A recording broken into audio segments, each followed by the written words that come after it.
Critical Blast, where pop culture gets blasted.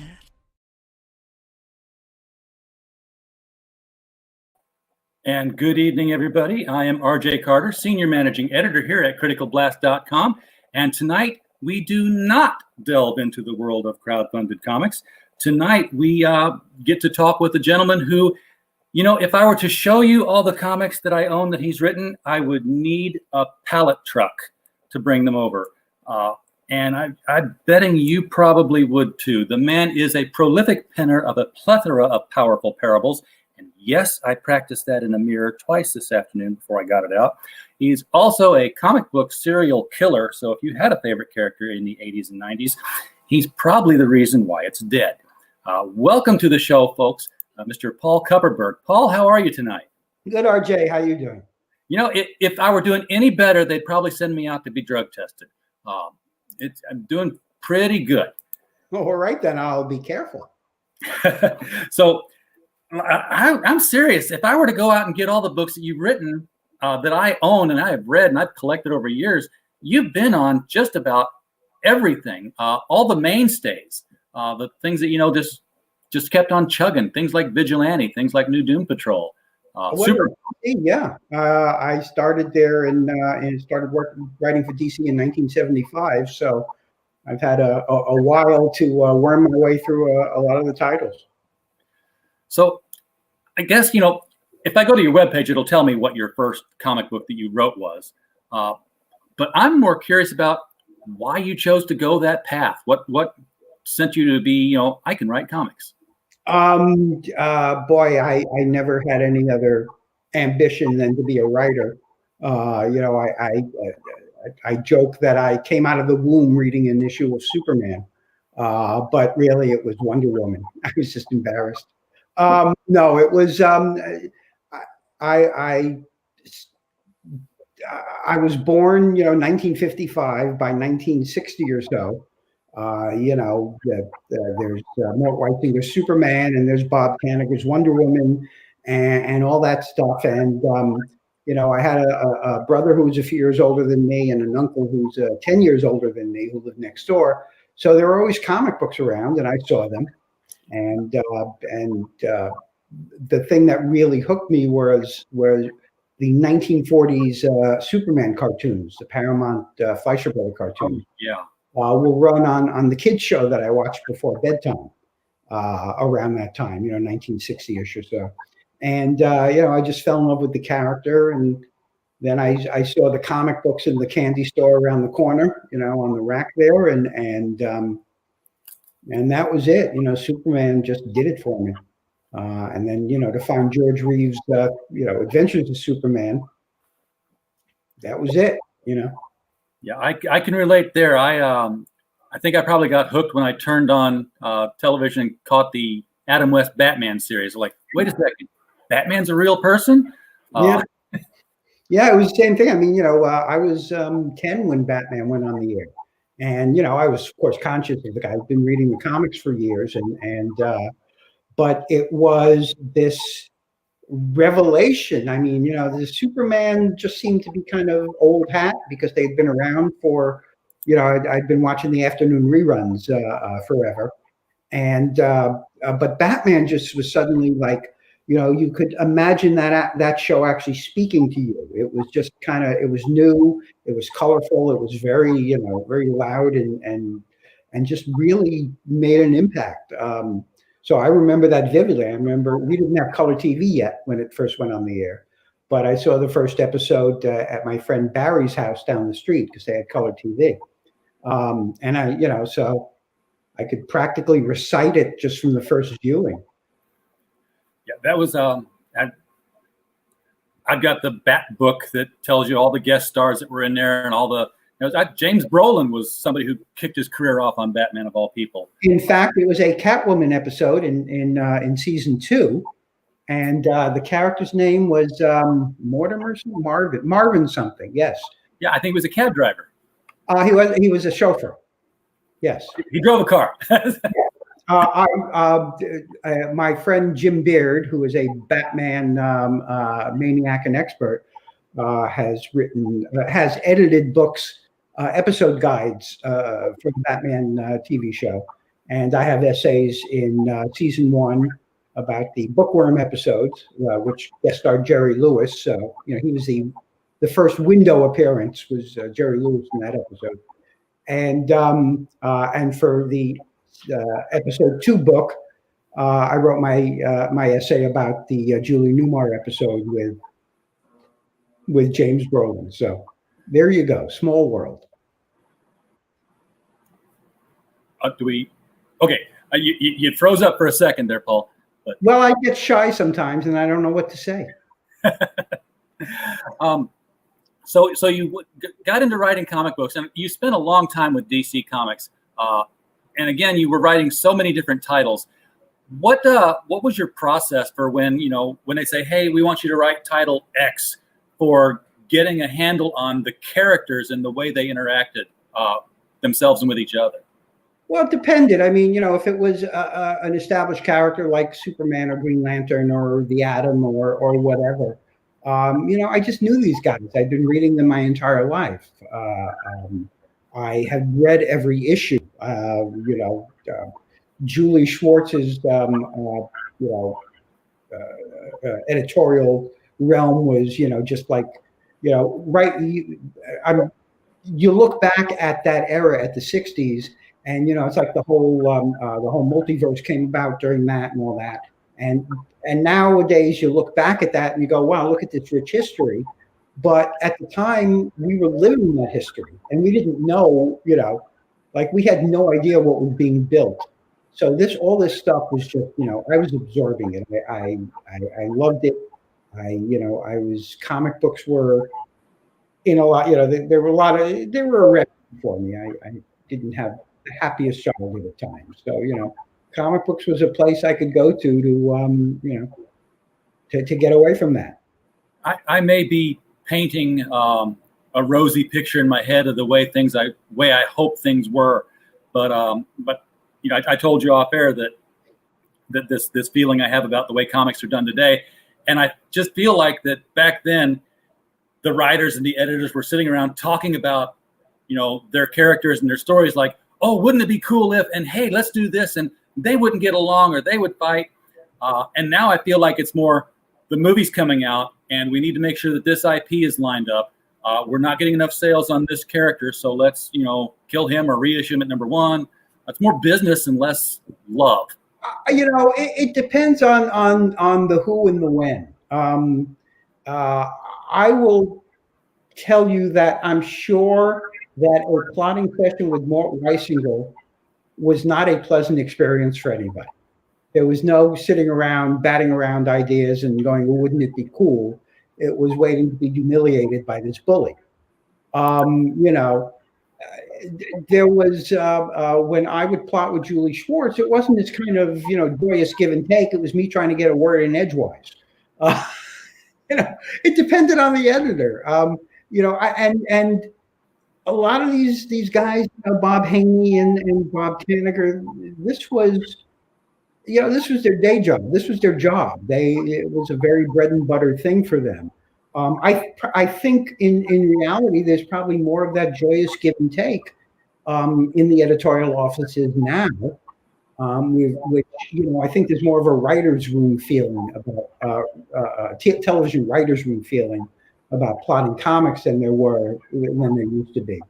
I don't know. I haven't sat in that office for a long time, but even when I was an editor, it was it depended on the book. But well, what do you got planned? Well, I'm going to have so and so do this and that. Oh, cool. Hey, don't forget that you planted this. Sure, right.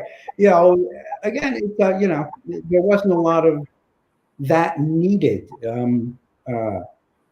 The closest I came to it was when I was doing the Life with Archie series, which was the what if future Archie 2 storylines. What if he married Betty, and the other showed what if he married Veronica. Right. And that ran for over 3 years and ended with the death of Archie, because I'm a comic book serial killer. Yes, you are. Now, so who did you kill first? Aquababy. I started young. I was, I was young. He was young. I think it was, Start with the infanticide. They fight back less. So, but but that for that we were working on these. It was a kind of more of a soap opera, continuity strip at that point. So I would sit down with the editors and the publisher, and we would work out, in very broad strokes, a 6-month overview, because again, while we weren't plotting to the movie, we were plotting to the trade, to do that 6-issue chunk that would be published as a storyline in a trade paperback. So that was, we spent a lot of time, not a lot of time, but it was just that kind of 6 people in the room, everybody throwing ideas around. Yeah, that dual Archie storyline was, what I found most interesting about that was that somewhere down the line, somebody figured out that there were 2 storylines going on, and it became a science fiction epic of sorts. That was kind of there was one arc in there that did I think it was the 3rd one. It did turn into this science fiction multiverse thing, which in retrospect we were kind of like, yeah, we shouldn't have done that. That wasn't this book, but it was kind of planted there from the beginning by Michael Uslan, who created the concept. So we ran with it, but again, that kind of story didn't really play into what we were doing. We were dealing with life and death and breast cancer and gay marriage and gun issues and crooked politics and all kinds of stuff. So but yeah, it was interesting, and as an old superhero, JLA, JSA, Earth 1, Earth 2 crossover fan, it was just like, yeah, I'm getting to play there a little bit. That's fun. Heroinberg in the chat is asking probably an obvious question that I bet you know the answer to. Is Paul familiar with Howard Bender, who was on Superboy the same time you were on Supergirl? I didn't pay attention to that stuff. No, actually, yes, I am, because I was also doing Superboy at the same time I was doing Supergirl. So Howard drew my stories. Yes, I'm very familiar with Howard. He's an old pal, and he drew not only some of the Superboy stories, but I think a few Superman stories in Superman Action. Maybe even I don't think there was a DC Comics Present, but yes, I do know Howard. Okay, that last story in the Archie line where you talk about how you did kill Archie, and by the way, I love that they were these serious stories, but still being drawn in the the George Gladiator, Dan DeCarlo style. I never really liked the new style Archie artwork; hadn't caught on to me, but it's working for other people. But you never resolved the frustration of the readers, and by that I mean that last issue where he gets shot. It's like you don't know which storyline you're in. It could be either one. And Betty and Veronica are both over him when he dies, and he says, "I've always loved you." And it's like, which one? Which one did he always love? Rosebud. I mean.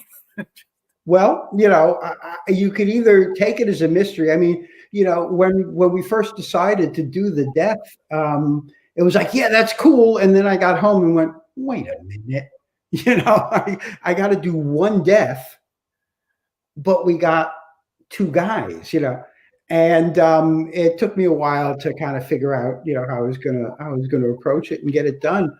But yeah, I mean, you could either take it as a mystery or you could take it as this was the story for, this is where the 2 worlds converged. And, at that very moment where he says, "I've always loved you," he's talking to whichever one in whichever world he's in. Now, were you on the title after that when it became Life Without Archie? No, I didn't. I did the there was a follow-up issue that was 5 years late, or was it a year later, 5 years, but it was a little bit of time later, and it was also the same approach, which was I played it as just left it up in the air because it had to cover both worlds. Yeah. I lost track where I was going now. Let's talk about the book that we actually, got you in here to talk about. That old thing. JSA Ragnarok. And if we're going to talk JSA, then I've got to go full Jay Garrick. All right. Now, back in whatever season of The Flash, when the helmet comes skidding out of the warp across the floor, I squealed like a little girl. Yeah, me too. I knew Garrick was coming, and let me see. The multiverse came into existence on my birthday. Now let's by the multiverse coming into existence, which book issue are you talking about here? Flash 123. As he crosses the bridge and he realizes he's in Keystone City, and he's standing at the newsstand and looking at that newspaper, the Keystone Gazette, whatever it was, and the date on the newspaper is June 14th, 1961. And my birthday is June 14th. Well, there you go. So I didn't see that story until the Flash Annual reprint, however many, 64, 65. But when I read that, it was like, oh my God, my birthday. The multiverse, or we didn't call it the multiverse really back then. But all this stuff started on my birthday. Yeah, I'm hooked. So as I was saying before, I don't know if it was off camera or on camera, but we talked a little bit before the show, folks. Yeah, but back in the '60s, while the multiverse was evolving, all that concept was coming into being, these stories were just randomly coming out. There was Jay Garrick showing up, and there was this issue of Brave and Bold with Black Canary, and Our Man, and then there's the showcase issues with the Spectre and Mr. Terrific, and whatever it is, and the Atom Earth, the multiverse Atom is showing up, and the other Green Lantern is, and then the JLA JSA team up in Justice League 21. All this stuff is happening, and fans are losing their shit. This is all this stuff is being reintroduced, and so I felt like I was right in the middle of all this incredible stuff happening, and these characters were just that was it. Justice League was my favorite comic. And those annual team ups were what you waited for. That was the event. Yes, and I've got most of those, Paul, in my collection here. But yeah, every summer it was like a 2-issue crossover, and when there were 3 issues, shit got real. Yeah. The Shazam crossover when they first introduced Captain Marvel. Yes, Captain Marvel is what I'm going to call him to the DC universe. I just on the website 13th Dimension, I write a semi-regular columns for them, and the one that just went up today in honor of Dick Dillon's birthday, which was today, I wrote about all his great JLA JSA team ups. His very first issue of Justice League was the part 1 of that year's JLA JSA team up. So Crisis on Earth S. Yeah. And then the JSA with the All-Star Squadron and Per Degaton and the whole time travel thing. I was like, all that stuff. And then the 7 Soldiers of Victory and the Earth X and the Earth S. The Shazam stuff.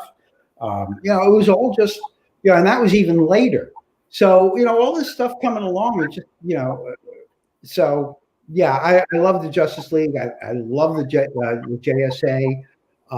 I kind of hate the fact that that they screwed it all up with Crisis. I was insulted. I mean, I loved Marv Wolfman and George Perez's work. Yeah. Oh yeah. But the fact that it was like no one can understand the multiple worlds concepts. I'm like, I understood the multiple worlds concept in first grade. Yeah. I've been reading them since kindergarten. Nobody knew I could read in kindergarten, Paul. I thought everybody could. And I opened my mouth in first grade because I was not paying attention. The teacher said, "Would you like to read the card?" And not getting sarcasm, I looked up at her and said, "Plants create energy through a process called photosynthesis, in which they take in sunlight through the leaves and process it in chlorophyll." And it was like second grade reading class. Yeah. She didn't let me tell her. It's like, well, duh, the Flash just fought the Floronic Man last week. And that's where I was getting it all from. This is, what everything I know about science, I know from Julie Schwartz. Yeah, matter and antimatter, don't let them touch. I keep them in separate rooms. Exactly. But, the idea that nobody could understand it, therefore we've got to make it one world. I'm like, well, first of all, I understand it. Second of all, you're going to make Jay Garrick 85 years old. And everything they can now to keep that old coot still running. Yeah. It's like, look, I was editor of the Flash for a few years, and it was kind of like you sort of ignore the fact that he's 172, and well, I mean that's easy to do in comic books. Everybody has to have a reason. There's even in the novel, there's some point where a lot of it is set in the present or 2005 when it was originally written. But, and referring to the fact that, Jay Garrick was a young man in World War II, so is now very, very old. And, but thanks to, the Speed Force, he's like this, and thanks to magic, this guy and that guy, and they've been exposed to this stuff. So everybody's got a reason. Getting rejuvenated. But yeah, World War II is a fixed point in time, which I noticed in Captain America, the movie. They were very careful that they were fighting, Hydra in Hydraland. Yeah, they didn't tie it to that point in history. Well, they also, don't want to offend anybody. Exactly. Erwinberg's asking what Paul thought of the adult version of the JSA on Legends of Tomorrow and the teenage versions of them on Stargirl. Yeah, cool. I mean, I'm happy to see them. I love what Wesley Shipp has been doing. John Wesley Shipp does with Jay on Flash and all that. It's great. I mean, they're wonderful characters. They've got such a rich history, and if handled right, there's nothing you can't do with them. I think Stargirl is the best superhero show that DC has ever put out. And I went gaga over the Flash, but after 5 seasons, I don't know. Like that. It was Barry never got any smarter, and everybody kept going, "Sure, Barry, we trust you." No, stop it. Don't let Barry make the plans. That's not a good idea. He doesn't do that well. Just change the name of the show to Isis and Her Very Fast Friends. Iris and Her Very Fast Friends, rather. Yeah, but I'm reading Herwenberg's comment about Isis getting ready to show up on the big screen with Black Adam, and that was a favorite character of mine too. That the real world just screwed up, and we can't have her name on a book anymore. Yeah, Isis, yes, it's out. It's out. We got to call her something else now. Find another Greek god who did the same thing, or Egyptian god. So this book, Ragnarok, this takes place after Roy Thomas's run on the last days of the JSA, where they ended up in a forever time loop kind of thing, where they had to keep fighting Ragnarok to keep it from spilling out into the real world, and that's where they were going to stay forever engaged in battle. Right. And now they didn't. They got let out, but.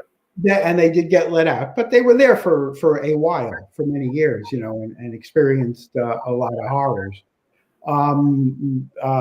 The broad concept. Well, the history of this is it was originally supposed to be published around 2005, and therefore it was written around 2005. The publisher that was supposed to do it, iBooks, went bankrupt quite literally the week the book was supposed to go to print. So it was never published. And it's been floating around for 15 years and finally brought to you through the auspices of Crazy 8 Press, which is a publishing hub I'm associated with people like Peter David and Bob Greenberger and David Mack and not David Mack. I'm sorry, I don't know why I gave David credit. He has nothing to do with it. I don't even like him very much. No, anyway, so the story, the backstory is that this is that I didn't bother to upgrade it from 2005 because I figured no matter when it would require massive rewriting to begin with, because of all the changes that have happened since then. And also because no matter when I change it to, it's going to become anachronistic at some point, so I might as well leave it. It's set in 2005 and at the end of World War II. So it goes back and forth between 1945 and 2005. And the story is connected with the end of the Justice League. Even though they escaped, it turns out that the Wizard may have made a deal with the demon Surtur to get him heroes to fight for all eternity. And so there might be a new threat. Actually, I don't know why I'm being coy. The promise that the Wizard made at the end of World War II is coming back to bite the JSA in the ass in 2005. So we deal with that whole backstory. In fact, there's an entire chapter that kind of looks back at the story that Roy did, because it plays into the. I was wondering when you're going to take the helmet off. It's heavy. It's a real World War I doughboy helmet. Oh wow! Yeah. That I got off eBay for $3. Some guy died in this, and I turned it into a toy. You know what? That chokes me up, but not in a good way. So yeah. So now it's time to take that on. I think I'm done. Did I break up again? No. Just a little bit there at the end there. So what kind of a story are we having in 2005 with the JSA? I mean, is this because we're so used to, let's take our old heroes who are used to, one way of life and throw them into the modern world and totally deconstruct them and make them depraved. No. This is taking the status quo of the 2005 JSA. They were living in Wesley Dodd's mansion and, operating out of there. And there's, Joaquin is home doing his homework and Stargirl is off at the mall, hanging out with her friends and, just. Jeff Johns run. The Jeff Johns run of JSA. Yeah. That, again, around whatever that was, around 2004, 2005. So yeah, it's that. I mean, these are guys who are just, they're dealing with life. The main point of view characters are kind of Mr. Terrific, the modern Mr. Terrific. Michael Holt, yes. And Jay Garrick and Alan Scott. So, I spent a lot of time with those guys. Jay, because he's Jay Garrick. Yeah, you've got to have him. Yeah. That roster of the JSA had one of the more interesting, serious kind of storylines going on in it that I never saw resolved. I think it did get resolved because I had to Google it one time because I was curious. And that was the whole notion of Billy Batson and Courtney Whitmore being boyfriend and girlfriend. Huh. And of course, Captain Marvel can't turn off Billy Batson, and Jay Garrick picks up on it and takes him aside and says, "Hey, she's like 14 or whatever." Yeah. And I'm like, so just say Shazam and let Jay go, "Oh, okay, I get it." But be careful in public. No, it had to become a thing. I do have Captain Marvel in there, and he does play a part. And at the end, and I play him as kind of like, he's very quiet at meetings and stuff. He doesn't speak up a lot because inside he knows he's just this, 16-year-old, 14-year-old kid, whatever it was at the time, and he's really uncomfortable. And in fact, he's relieved when it's all over, and he can go back to Fawcett City and chase down bad guys because he doesn't have to pretend to be something he's not all the time. Yeah, he's very difficult to write, I would think, because you've got the 14-year-old kid and you've got the wisdom of Solomon, and I love the movie, but when I start to analyze it, I love it less because I think that they reversed it. They made Shazam the idiotic 14-year-old and Billy the wise guy, the guy with wisdom. And it's like, if you're going to miss that fundamental part, exactly. They made it. They told him to act like a kid, but he never apparently saw the scenes that the kid shot, so he didn't know how the kid acted. He just acted like a goof. Yeah. Well, he was doing, he was channeling Tom Hanks in Big, I guess. Exactly, and that's what they shot. Big with Kate. Yeah, but the way I saw him in the novel was the other members look at him as like, he doesn't say much, but when he does, it's always usually very, very wise and considered, so they don't see him as some kind of goof, or have a clue that he's a 16-year-old kid. They just see, Captain Marvel, who is, taciturn. Yeah, and the word. So many of the characters on a team is always like, once you join the team, okay, everybody, here's my secret identity, and here's how to contact me. Business cards and phone numbers are exchanged and such like that. He never. The whole secret identity conceit is kind of tough to deal with, to begin with, and but I always figured if you don't have that trust in a team, why are you going to trust them with your life? Exactly, and the whole. Like I said, the whole secret identity thing, if 2020 has taught us anything at all, Paul, it's that this, covering your face up this much, does not do anything to cover your identity at all. Oh, well, yeah, but you do that and you had a spit curl. Yeah, they had their own, they had Fred McMurray as Superman.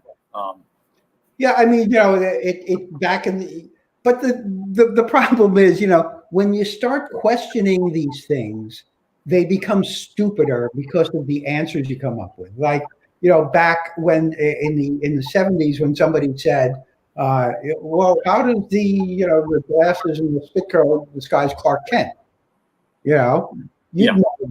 And so there was that, that terrible story about how Superman gives off these kind of subsonic, super hypnotic rays that make people perceive him differently. Yeah, he was subconsciously using his super hypnosis. Yeah, and something about the glasses amplifying. And it was written by a dear friend of mine who on his deathbed probably swore that Julie made him write it. It was just like you read that and you go, just ignore the question. Don't ask the question. But we've reached a place where nobody can leave any of the questions unanswered anymore. And it's taken off and gone off into this, realm of, we have to come up with such fantastic answers that they're unbelievable. Yeah. Well, Superman had super everything. Yeah. Super ventriloquism. If you have to know so much about it, if you have to deconstruct it that much, it's like, it just starts looking goofy. Yeah. Eric Kent in the chats asked, Byrne vibrated him slightly. He did kind of move quickly around cameras, but more to the point, Byrne's genius was that nobody thought that Superman actually had a secret identity. Yeah. So again, anybody, but I spent so much time, growing up on those Mort Weisinger stories where the concept of the secret identity itself was the story. So many of those 50s and 60s Superman stories revolved around, Lois suspects that I'm Superman, or my favorite story, Lois doesn't suspect I'm Superman, I'm insulted. It was like a 1956 story, the day Lois suspected Clark Kent was Superman, and there's this page where at a Daily Planet beach party, Clark buries himself in the sand with a foam rubber arm because he knows Lois is going to go around feeling everybody's muscles to see who might be Superman. Because it's going to be somebody I work with. This is a I think Jerry Siegel wrote it and Al Pastino drew it, but it was Mort Weisinger's idea. But it was, this was what the stories were about, and so I grew up reading this. So I didn't even question the secret identity stuff for a long time because it's so ingrained in form. Yeah, it is, and the other thing I learned is that every superhero apparently has a room where he keeps mannequin duplicates of everybody he knows in his life, because he had them all, and then even Bruce Wayne had a Lois Lane mannequin in some episode or issue of the show. That's weird. Apparently, I would do it if I had the space. I don't do it. No, certainly not. That would be crazy. Yeah, exactly. So, of all these strange ideas that made it into the comics, Paul, what kind of stories did you actually throw out because they were just too dumb to actually make it in? Does anything stand out? Stories I rejected writing myself. Oh, I don't think anything is. I mean, I've had a lot of stupid ideas, but they come and go so fast. It's all part of the process. It's kind of like, it's kind of like file cards, in your head. For me, all this stuff is fluttering around, and you just start reaching out and grabbing cards and seeing what's on them. And eventually, you kind of pick enough cards where you've got the pieces together. You go, okay, this will fit together. This will work. But I really don't remember anything extraordinarily stupid. Although, considering some of the Superman stories I did, they made them into print, I guess. Now, you were editor on the Flash run. When was that during the Flash's history that you were editing that series? Was that? That was the Mark Miller, Grant Morrison run, and around number 130 or so in the 90s. Okay. I thought maybe it was that whole trial of the Flash that went on there for a while. I thought you were on. No, that was Carrie. That was Carrie Bates writing and editing. Okay. Oh, when you get to edit yourself, that's always a joy. Well, yeah, for some people it is.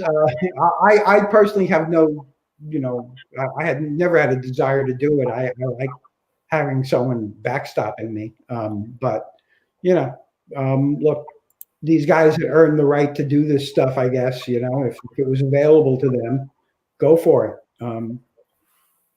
Second pair of eyes is always good. Now, in the 90s, 90s? No, 80s. I got to remember when I was in college, Paul. I don't remember college, but I got out in '88. So yeah, 80s. I want to say that's when you got these really serious and I guess politically. When I say politically, I mean that they were involved in the government stories. You had to do all that checkmate, and you got to do vigilante, and you got to tie them together. That was an interesting run because I would have never thought that vigilante and checkmate, which I should have grabbed some of those, would go together like peanut butter and sardines, but you made that work. Well, everything is political in some way or another.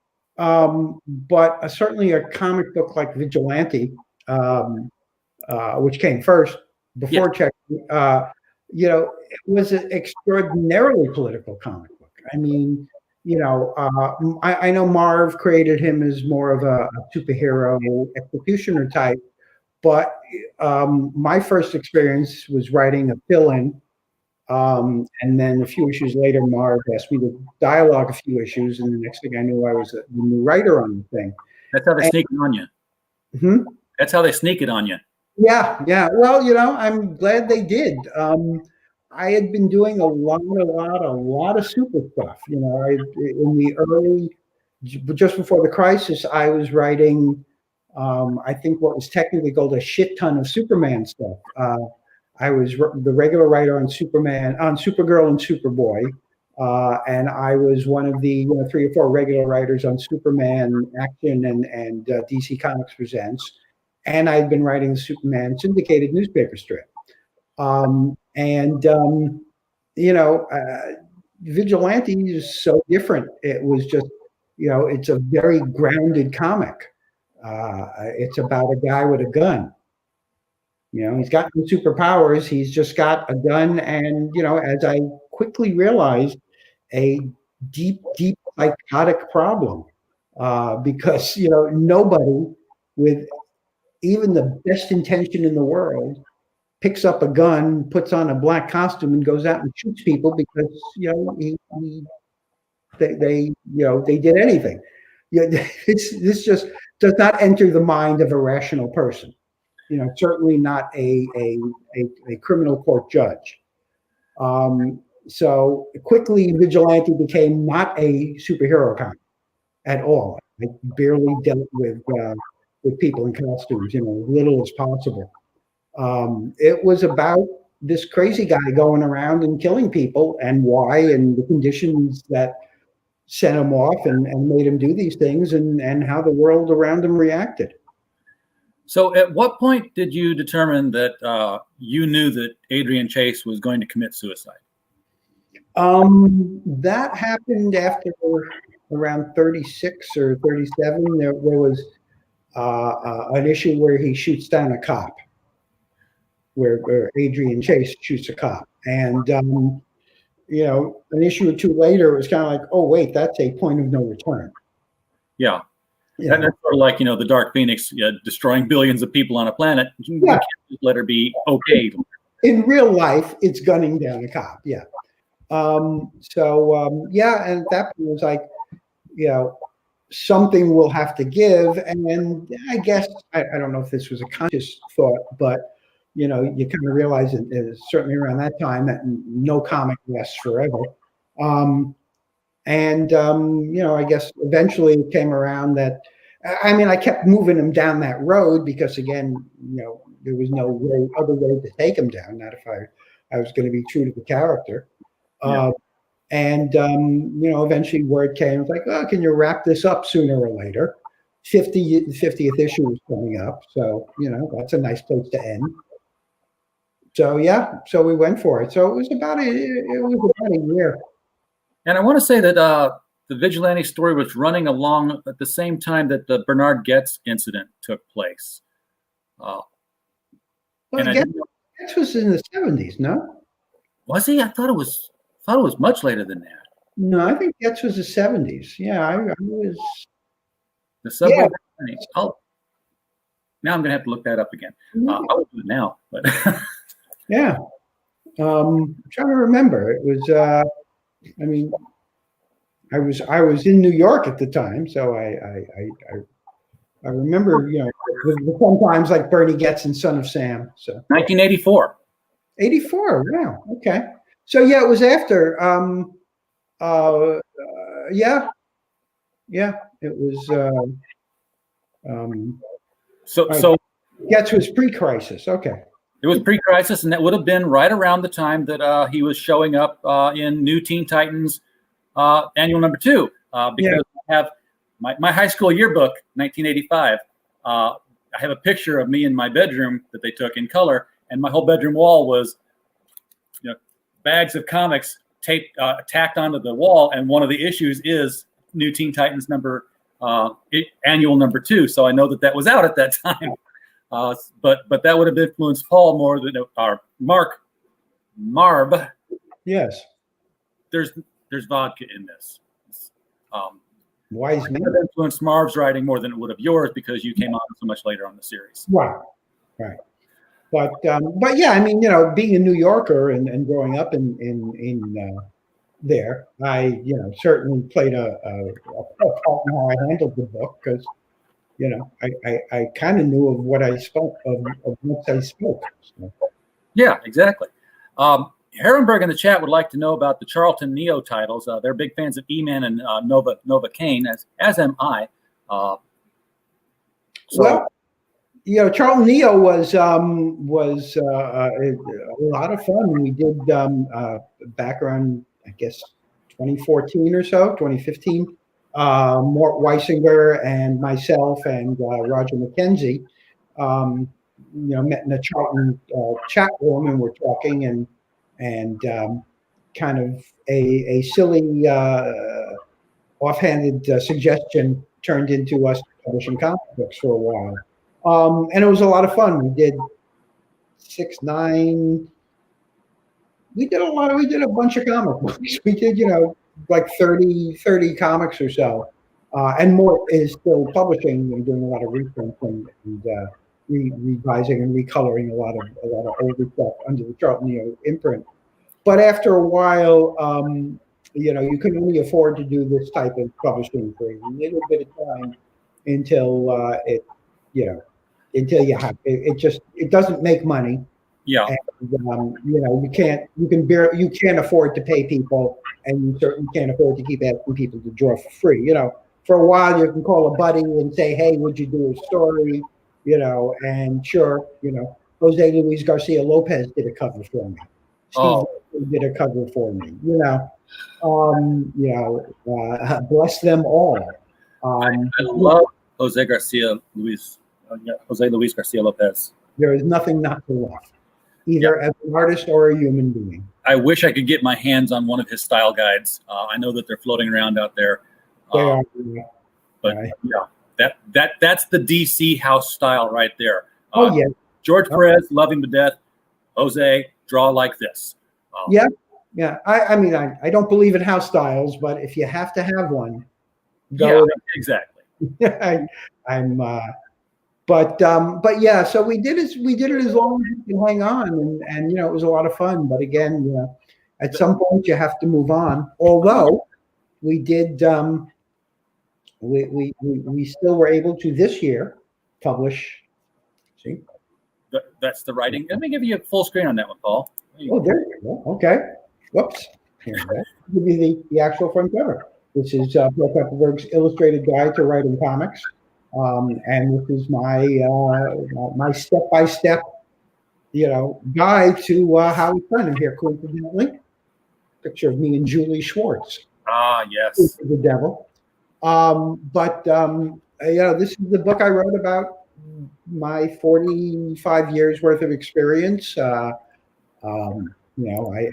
figured I started trying to write a book about writing comics, and I was going to pick the great comics of history and analyze them, and then I realized I have no idea what the writers were thinking and how they did it or why they did it. Oh, so I've answered that question. Hmm? I've answered that question, Paul. I've been at my own book signings and had people come up to me and say, what were you thinking when you did this? And it was a high school kid with his mother. And I was like, do you go to English classes and the teacher, the literature classes, and the teacher asks you, what was the author thinking when you wrote this? He's like, yeah, they ask me that all the time. I'm like, I'll give you the answer. He's thinking, God, I hope this sells. That's what they're thinking.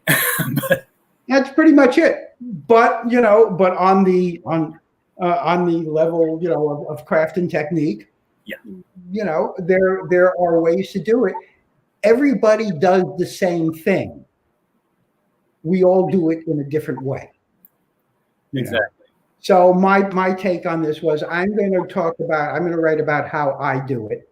I like the way the vigilante pops right in front of him. I can get rid of him. No, you did.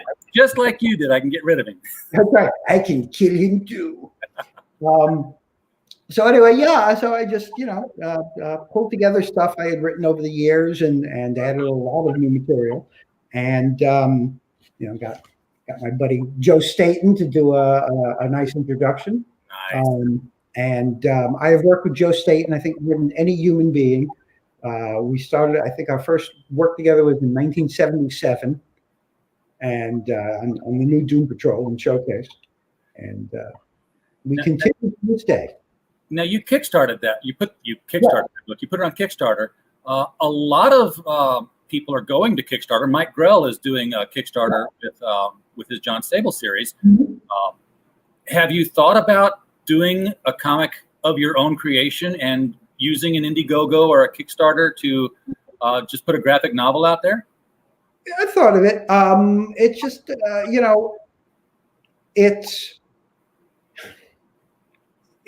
writing something like that for me, is a long-term commitment, and to do it's essentially doing it on spec. Yeah. So to sit down and write a 120-page graphic novel, and hope that I raise the money is kind of like disheartening to me. And frankly, I'd rather spend the time writing a novel at this point, working on a book. I've written 1,400 or so comic books, and only a few dozen books. So, I'd like to do more of those, I think. Was it difficult for you to transition from the one narrative style to the novel narrative style? No, all my life I've wanted to write prose, and I've been doing it for a long time. I mean, I wrote 2 Spider-Man novels around 1979, and the Marvel novel series that Pocket Books did. Yeah. So I mean, I noodled around in writing fiction, prose fiction when I was in high school and college. I don't think I ever finished a short story. And then in 1979, I was 24 years old, and Marvin Lund came to me and go, "Hey, you want to write a novel?" And I went, "Sure." So yeah, and then I've written short stories and for a lot of anthologies and stuff over the years, and it really, I should have been writing more prose in my life all along. So now I'm making up for lost time. Well, keep it up, and we'll keep buying them. I did pull one other issue out when I was digging for Paul Kupperberg things to show, and I picked this one because I think this is the first time. We see this repeated in history now. Supergirl meeting Supergirl. It's happened like a number of different times since then. Now, this is the first time I saw her actually meet herself, and this was, of course, the new costume that she'd been given, and this was, of course, the '70s that we were all familiar with for so long. The left breast S. Yes. Was Supergirl a hard sell in the '70s and '80s? I mean, she's the lesser Superman, is what some people look at her at. Yeah, I have a long held fondness for Supergirl. Superman was my number one character, growing up, and I collected Action Comics for Superman, but really for the Supergirl back then. So I had the whole run, through the '60s of her backup in Action, and I really loved that strip. It was.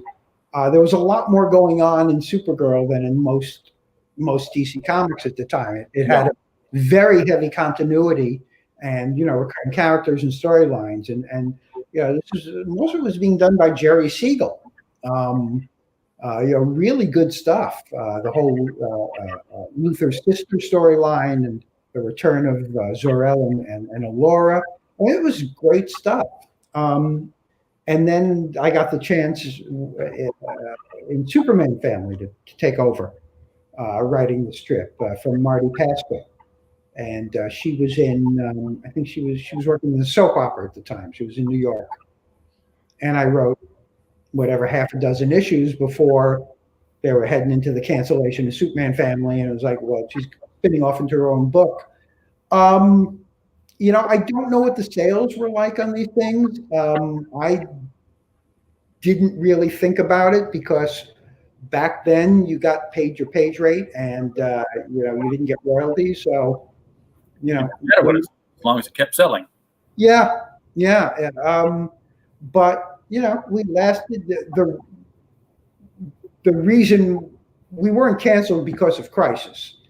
I guess the reason the book was canceled after with number 23 was probably sales, but they were also canceling Superboy, and the plan was to spin off into a new title called DC Double Comics, which was going to feature both Supergirl and Superboy in rotate. It was going to be a 40 pages of story with a 24-page lead and a 16-page backup, and they would rotate back between the backup and the lead.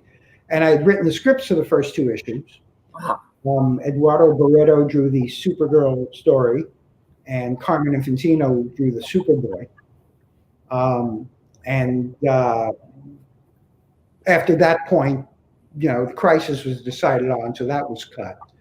But so there was a place for Supergirl until they, eliminated her from reality. Yeah, they wanted to get back to Superman being the sole survivor of Krypton, and now I think the entire damn planet made it. Yeah, everything that they were intending to fix, the fan mentality doesn't allow this stuff. Doesn't allow anybody to let go of this stuff. Yeah. Everybody wants to bring it back because I can do it better. I can do it right. I can show them how it should have been done. Everybody does that. It's a natural instinct because that's why you're doing this stuff in the first place. But if after Crisis, it had just been left, the original plan was we're going to do Crisis, it's going to end, and nobody will ever refer to it again.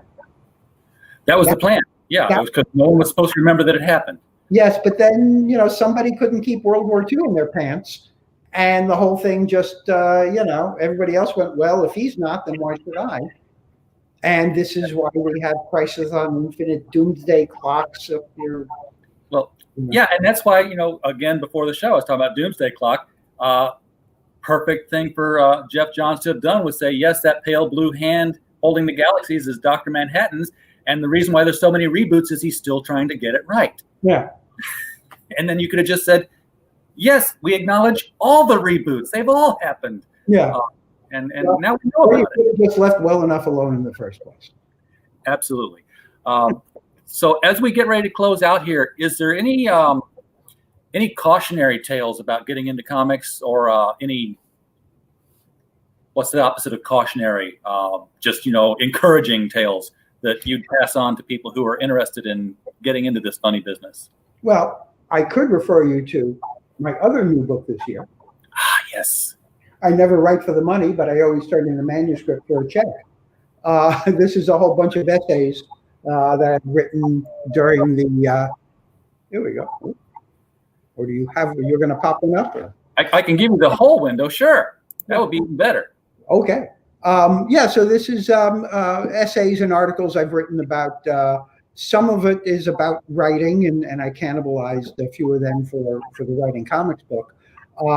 But they're all about writing comics, being a writer, having been a writer, and looking back at career and how you perceive your work and your art. A lot of it is about things you should be aware of when you're starting a career in a creative business. I should have created more stuff that I owned. That would have been a good idea. But back when I got started in the mid '70s, it was kind of like it was one of these velvet prisons. There was always work. I'd come in. I'd come in on Wednesday with a script. They'd give me a check. I'd give in a new script, and there would be a check for that on Friday when I would pick up a new assignment. And so every week I'd went in, it's like there was always a check, there was always an assignment, there was always something to do. At some point I was writing six books a month.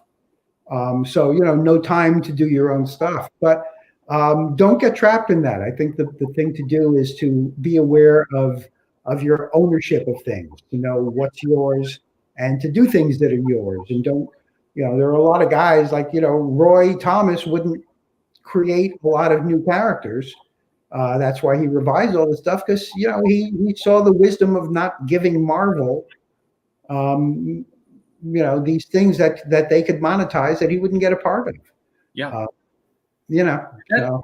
Well, that finally did turn around, but it did, but right.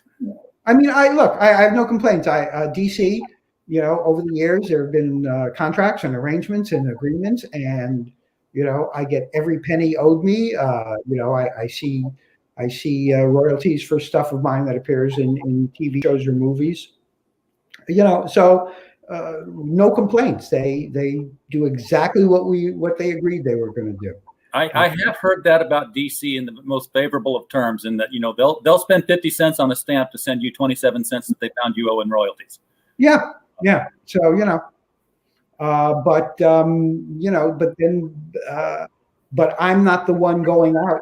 Peacemaker just became a television series, and but the most I'm going to see on that is if they reprint the miniseries that I wrote. So because he was one of those Charlton purchases. It was supposed to be Watchmen before they figured out that Alan Moore was going to kill them all. And Alan Moore was originally going to he used them as the basis for the characters, because he was originally going to use them. But All right. Well, I have put the link to your website out here in our chat. Encourage people to go out there and pick up JSA Ragnarok, as well as your guide to writing comics and your memoirs of I Never Write for the Money. I think these would be excellent tools. You should get these and probably put them on your shelf next to your Scott McCloud books on creating comics if you want to be serious about this business. And so many people are now, Paul. I mean, gosh, the crowdfunding scene is just exploding with a renaissance of new comic creators making the scene who don't have to stand in line at publishers anymore and get rejected. They can get rejected by the customers now. Don't buy your stuff because it sucks. No, it's encouraging. There's a lot. I mean, I did very well with the, my goals were modest for the writing comics book, but I managed to do 300% of the funding, which is great.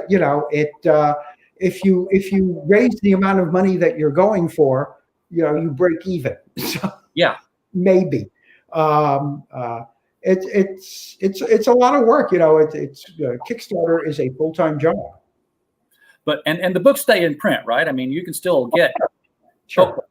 They're all available on Amazon in paperback or ebook, or you could get them directly from me. You can find me on Facebook or Twitter and get in touch. And I do sell signed and personalized copies direct through PayPal. So. All right. Well, if you're watching this on the replay, that link will be in the description below, because I'm going to edit it as soon as we save it. Paul, thank you so much for spending the time with us. We do appreciate you taking time out of your day to join us here and share these stories. I could probably sit with you for another 6 hours and No, we're done. Yes, we are. Thank you so much. Thank you, folks in the chat, for popping in. We wouldn't have a show without you. And we will return. Remember, Saturday night, we will be having our bi-weekly meeting of the LCS guys. And this, if I can find my picture here, is going to be the holiday special. We're going to have special surprise guests. We've been running this show since COVID first hit, just talking with comic shop owners around the country to see how they were dealing with staying open and not getting books. And we've just continued it on. We keep talking about the industry from the retailer perspective. Cool. So we hope we'll see you then. With that, we bid you all a pleasant good evening.